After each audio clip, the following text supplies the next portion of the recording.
Quand les gens sont passionnés, vous avez quelque chose en vous qui vibre. Quand vous aimez collectionner, c'est aussi quelque chose qui change votre vie, qui change votre regard. Notre collection, c'est en tout cas la réunion des tableaux qu'on a pu accumuler pour le plaisir, pour la passion. On vivait au milieu des œuvres d'art de nos amis artistes.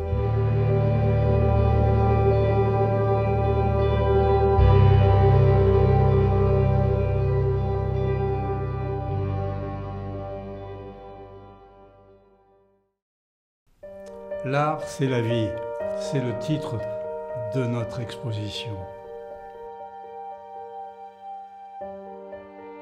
Il y a deux axes dans nos collections, l'objet, avec les nouveaux réalistes et les pop artistes, et la sensualité.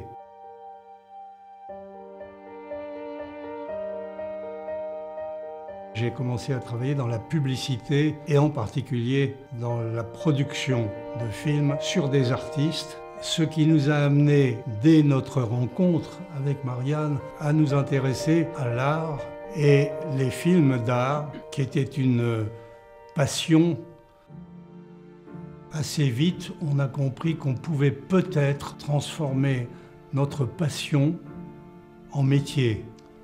D'où, en 1973, la Galerie Beaubourg. Le galériste, c'est quelqu'un qui vit avec les artistes de son temps. Il y avait un certain nombre d'artistes importants en France, les nouveaux réalistes, qui n'avaient pas de marchands.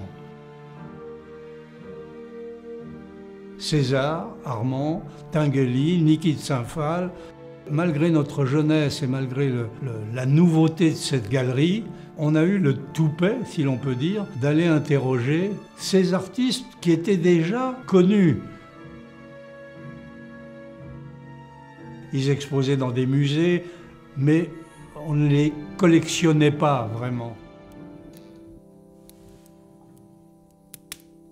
On a trouvé ce lieu qui est Avance Notre-Dame-des-Fleurs. On s'est dit on veut faire une galerie qui ressemble à un musée, mais les gens pourront repartir de cet endroit en se faisant plaisir, en achetant quelque chose. On a eu la chance en 1972 de pouvoir acquérir art. Une des pièces vedettes de la vente, c'est d'abord la seule pièce figurative de Buren, puisqu'elle représente le mot « art », qui veut dire la même chose dans beaucoup de langues. On a toujours gardé nos amours pour Dada, pour toute cette période-là qui nous a fascinés. Mais évidemment, on a évolué, on a montré des gens qu'on n'aurait pas montrés à un moment donné. Ça allait avec le nouveau réalisme, on a collectionné les œuvres du pop art.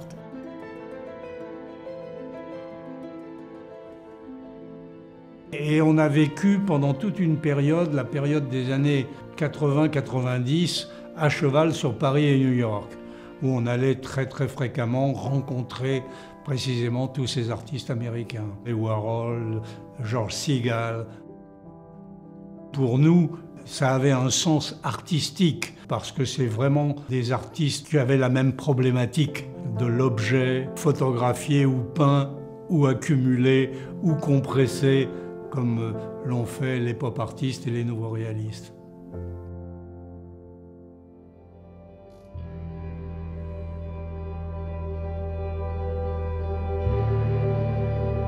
On sent le mouvement figé dans les sculptures de George Segal. Les gens sont en mouvement et lui les arrête pour l'éternité. C'est un artiste qui, je trouve, a un grand talent et qui montre absolument l'esprit américain, mais aussi l'esprit d'une époque, d'un temps, d'un moment. Et c'est toujours ce qu'on aime quelque part en peinture.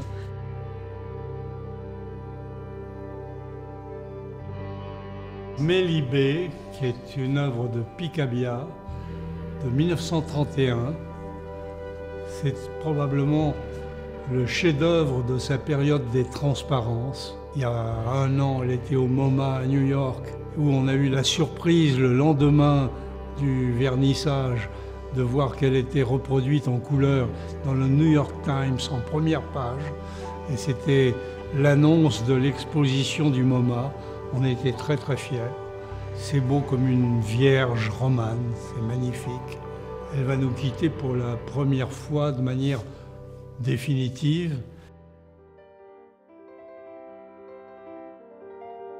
Et c'est ça l'ennui d'être à la fois collectionneur et marchand, c'est que malheureusement, pour continuer, on est obligé de vendre les choses.